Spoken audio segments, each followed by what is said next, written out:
There's a new flashpoint in the ongoing Rahul Gandhi versus Election Commission drama. In a recent interview, Rahul Gandhi has accused the government of undermining the integrity of India's electoral system. He said that his party's strategy revolves around mass mobilization against this. He's also said that he's certain huge parts of this country will not accept a rigged election. The BJP wasted no time in firing back, questioning Gandhi's intentions. The Bharatiya Janata Party leaders have argued that his remarks are an attack on the Indian state, calling him dangerous for the country's democracy. So let's quickly take you through what Rahul Gandhi has in fact said and where did he say it. He gave an interview to Financial Times, and these are some of the shocking remarks that he's made in that interview. Firstly, he says that I have been noticing anomalies in the election system for a while. The largest democracy is also under siege from systemic vote rigging is the other point that Rahul Gandhi has also made. And remember, when he's saying this, he's again reiterating the same vote Chori allegation that he's been making in the last few days. He's gone on to say that centralized manipulation of voter rolls is to steal the polls, to only ensure that the BJP remains in power. Now, Rahul Gandhi also goes on to say that the guy at the top of the system has to have done it. Of course, that's a direct attack by the leader of opposition of Lok Sabha, one that's directed at the CEC himself, because he's talking about the guy at the top of the Election Commission. Then he says that the party's strategy is to challenge the integrity of electoral system, means that the Election Commission and the Bharatiya Janata Party are in cahoots. He's also saying that challenging the integrity of electoral system is by public pressure, and that is what is in fact being implied by Rahul Gandhi, that the public perhaps wants the other parties to come to power, but it is the BJP that is ensuring by in fact having all of these democratic institutions in under its control. So he's technically also accusing the BJP of being an authoritarian regime. Let's quickly go across to Payal, who's tracking that story for us. She's joining us live on the broadcast. Payal, you know, these kind of allegations we've seen have in fact been time and again being repeated. Today also we know that the Congress is going to be meeting and they will again be discussing the vote chori allegations. But what is it that is now becoming extremely intolerable for the BJP, given that this is an interview he's given to an international publication like Financial Times? Well, Rahul Gandhi has constantly been talking about India in a certain manner, especially the fact undermining Indian authorities, the Indian state on the whole, and that's been a habit that is really followed. That's something which the BJP has time and again, Akanksha, been saying. They say that Rahul Gandhi goes overseas, talks bad about the country, comes back, and then, speaks a different tone as well. What is Rahul Gandhi up to? Who is he trying to really help?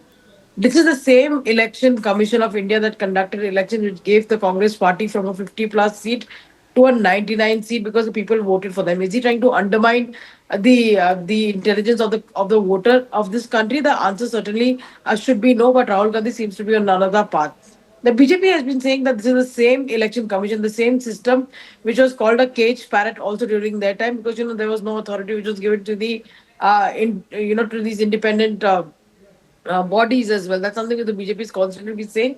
And Rahul Gandhi has, at the best, always been against institutions. That's been the BJP's stated position, given the fact that Rahul Gandhi has not been able to digest Prime Minister Narendra Modi's coming to power 3 times in a row, because it is the blessings of the people that have brought him to power. Is Rahul Gandhi trying to really say away Akanksha that the Himachal polls were rigged, that the Karnataka polls were rigged, that even the Bengal polls were rigged when Mamata Banerjee came back with such a big majority?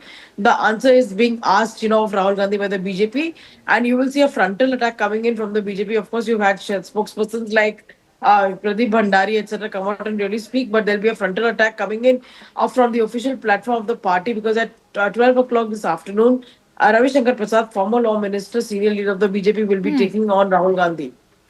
Right, and it's interesting that you say that Ravi Shankar Prasad will be doing that. He's of course always done that in the recent past as well. But remember, Rahul Gandhi's attack has time and again been primarily directed to CEC, and it is through the CEC that he's also attacking the Bharatiya Janata Party, accusing them that they are both in a cahoots. Well, what the BJP essentially have been saying that you want to attack us politically, please attack us. Don't, we're not really going to be harping much over that as well. You can come and attack us as much as you want. But why are you going overseas and why are you taking on the Indian state? When you're saying that the entire democratic process of the country needs to be looked into because there are charges of vote rigging, he's speaking the language that nobody else should be speaking. In the past, also, Nishikant Dubey has accused Rahul Gandhi of being in cahoots with, the agencies who were responsible for the so-called vote rigging, quote unquote, in the US during Joe Biden's time. So all of these allegations are going to be there. With the fact that Sam Pitroda has also come out and been a big influence in Rahul Gandhi's life, he's been speaking the same tone. That's going to be a big attack coming in from the BJP, saying that Rahul Gandhi ka haath videshi taakaton ke saath. That's an interesting point that you made, Payal. In fact, I'd like to take that forward with Pallavi as well. Pallavi, how do you see the latest war of words now shaping up? As Payal was highlighting how the BJP is playing this out to be is they are highlighting Rahul Gandhi's foreign associations. At the same time, he's also being questioned for questioning the Indian state and the state of democracy in India. The biggest criticism which comes in of Rahul Gandhi, which frankly speaking, has always boomeranged on the Congress, and it's pitched to project itself as a party which is nationalistic and which cares for the nation. And when Rahul Gandhi himself says the country first, I love my country, I love my constitution, is a fact that whenever he travels abroad, he always never misses an opportunity to hit back at our country, questioning our government, which is okay as a politician, but he projects India as a country in which there is no democracy at all. People actually don't have the right to vote. There are multiple occasions when he has compared, say, for example, an RSS or BJP to Muslim Brotherhood, calling it a fascist organization. So when you're abroad, you are actually an ambassador of your country, and now more so because he's a LOP. He occupies a constitutional position. So his critics, including the BJP, keep on making the point that you are choosing your moments to run down our country. And often it has happened when the Prime Minister is also traveling abroad. And that, or there has been a visiting dignitary in our country. And this is something which is just not acceptable, because whatever you do as someone who's a responsible member of parliament and an LOP, you should ensure that your country is not rubbished. And these are the words of Rahul Gandhi are often quoted by, say, a Pakistan. And therefore, that's the criticism which comes in. You're going to see this happening in the Congress Working Committee meeting also. Exactly. I was about to come to that today, the Congress Working Committee meeting, Pallavi. What is going to be the agenda and what can we expect now in terms of further preparation for this attack to go forward? So the main agenda of the CWC is to protect the constitution. And under the garb of claiming to protect the constitution, they're obviously going to attack Election Commission. The CWC movement has been chosen very carefully, Patna, because Bihar is going to go to polls. This is also where he ended his first phase of the voter Adhikar Yatra at the Gandhi Maidan. And therefore, again, he's going to make the point. He's going to attack the Prime Minister. He's going to call it fascist. He's going to say the Election Commission has been compromised, and how he's soon going to come out with a hydrogen bomb.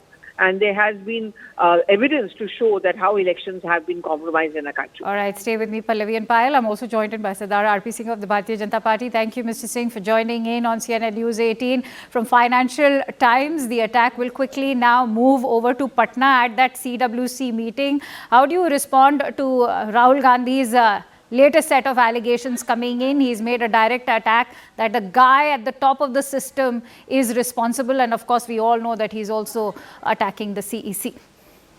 Well, it is not sticking. It's not helping him in Bihar election. Had it been helping him in Bihar election, then Tejashi Yadav would have taken out another rally. He's taking out another yatra now after his yatra with Mr. Rahul Gandhi. And it clearly shows that Mr. Tejashi Yadav has his ear to the ground and has understood that all of this parts has not worked out for them. One. Secondly, he's trying to build up a narrative where there is none. He's trying to provoke certain unrest. There is some alignment. I'm saying on record, there is some alignment with Muslim Personal Law Board also, because they initially welcomed the Waqf Board sentence, the Waqf Board in the Supreme Court.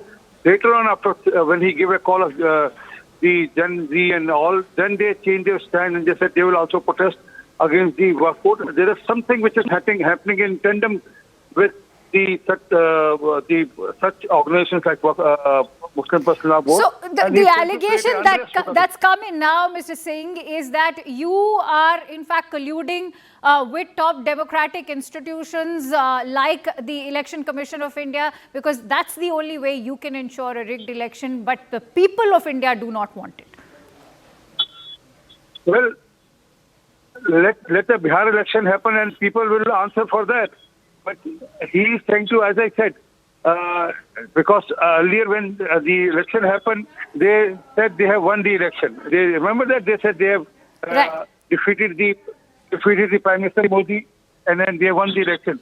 And they were cheering and they were going gaga in the city because of that. All right. But I'm all afraid of a I'll sudden- have to leave it at that. But thank you for joining in with your insights. We do await what happens in Bihar. Perhaps that will be the biggest giveaway of what the Janta actually wants in Bihar, at least before we talk about the entire country. But with that, let's now shift